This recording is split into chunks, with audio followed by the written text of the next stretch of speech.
Hello, and welcome to our 5-minute health hack on how to lose weight and fix insulin insensitivity. My name is Dr. Steve Doty. I'm a licensed naturopathic doctor for over 10 years, and I'm excited to share this life-changing information. To make this more personal, my story is I started to gain weight when I started working from home. Most people started working from home after COVID, but I started much earlier, after 9/11. I gained probably 30 pounds over 20 years. Anyway, my patients who were asking for help with diabetes, weight loss, and heart disease weren't seeing the results that I wanted, and I wanted to be more attractive for my wife. I could tell my tummy was getting bigger and my hunger was getting worse. So over the 2023 Christmas break, I found the #1 naturopathic doctor in the area of insulin insensitivity. I downloaded 19 discs of information and I studied. Then I found the clinical pearl that changed my life. I now know how to permanently lose weight without drugs, without surgery, without cravings, without fatigue, without giving up my favorite comfort foods. The only issue is bad breath in the morning. In fact, I look forward to bad breath in the morning because that's a sign of ketosis or weight loss during the night. I know these principles are true because I've lost over 10 pounds in the last 3 weeks. This is the chart that revolutionized the way I think about weight loss. Notice the double line in the bottom picture shows little amount of fat burning. In the top picture, the double line is longer and stronger, representing much more fat burning. But there isn't any line during the day. Weight loss occurs at night while we sleep. During the day, cortisol, adrenaline, and other hormones lean the body toward glycolysis or feeding on glucose.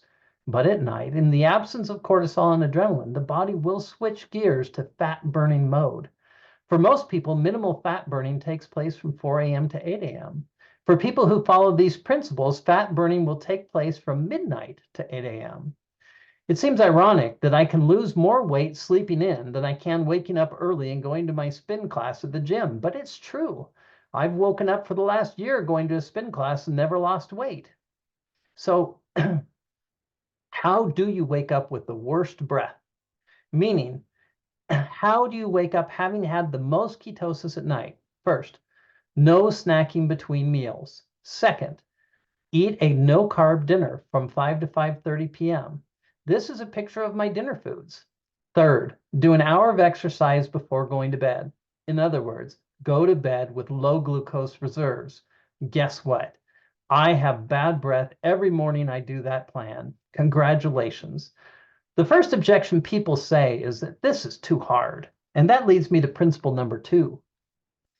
Principle number 2 is that late night cravings are based on breakfast decisions. You can get rid of late night cravings by doing 2 simple things. 1, no snacking between meals, and 2, eating a low carb breakfast. Yes, my breakfast and dinner are the same. The rationale here is depicted by the single line. It shows people who eat a low carb breakfast have a leptin peak at midnight. By contrast, those that eat carbs at breakfast have a leptin peak at 6 p.m., causing elevated hunger at night. It really only takes a few days for your leptin cycle to reset. This is not something that takes weeks or months or years. Your cravings will be gone and you'll be free to diet whenever you want to lose weight. If you want comfort foods or carbohydrates, simply save them until lunch. This is a picture of what I eat for breakfast and for dinner. It's mostly salad. I have broccoli sprouts. I try to eat as much nuts and fats as I can. I have some protein, some eggs or some meat, and I use some apple cider vinegar with some oils like expeller pressed virgin olive oil. The next objection I hear is that this is unsustainable. The diet, even without cravings, is too restrictive. This leads me to principle number 3.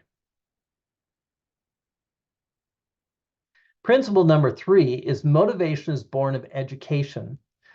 Insulin and its sister, insulin-like growth factor, are the major cause of most modern disease.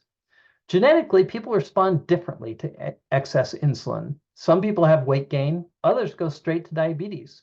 Some tissues like fat, muscle, and liver become insulin insensitive and are starved.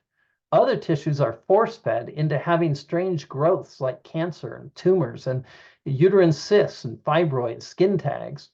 Force feeding causes extra oxidative damage, unstable plaque, and sticky, clotty blood, which leads to dementia, cardiovascular disease. Snacking between meals is not worth the life catastrophes that follow. On the positive side, I'm going to do so much better in the Ironman when I've dropped 30 pounds. I'll swim faster, bike faster, run faster. I'll look great, feel great, and be a great athlete. And I invite you to do the same. I haven't done my blood work yet, but I'm sure it's amazing. And yes, when you lose weight, your blood pressure comes down too. So this is an exciting time for me. Anyway, just some take homes. Remember to take chromium. It's really important for insulin and sensitivity. One of the things I noticed with my weight loss is it's easy to get muscle cramps. So keep some magnesium and potassium and sodium around so that you can take and to keep your muscle cramps down.